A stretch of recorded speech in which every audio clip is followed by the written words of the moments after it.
இந்திய அணிக்காக சேவாக் தொடர்ந்து கிரிக்கெட் போட்டிகளில் ஆட வேண்டும் என்று கௌதம் கம்பீர் தெரிவித்துள்ளார்.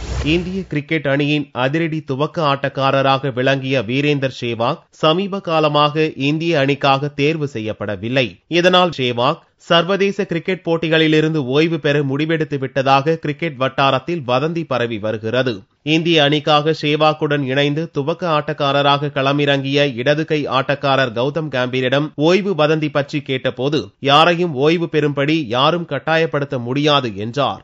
சேவாக் தொடர்ந்து இந்திய அணிக்காக விளையாட வேண்டும் என்றும் கூறிய கம்பீர் எப்போது ஓய்வு பெற வேண்டும் என்று சேவாக்குக்கு தெரியும் எனவும் தெரிவித்தார். Never. I think I've always said this, that it is individual's decision and no one is there to enforce retirement on someone till the time Sehwag or anyone who feels that he has the hunger and he has the ability and he has the will to work hard and perform, I think he should keep continuing playing cricket, and there's no one in this world who can enforce or tell someone to retire, because that is such an individual decision, and Sehwag will know what is the right time and when is the right time to take that decision. Test போட்டிகளில் சேவாகும் கம்பீரும் துவக்க வீரர்களாக களமிறங்கி 4000க்கும் அதிகமான partnership ரன்களை குவித்துள்ளனர் என்பதும் இவர்களது பார்ட்னர்ஷிப்பின் சராசரி run குவிப்பு விகிதம் 52.69 என்பதும் குறிப்பிடத்தக்கது.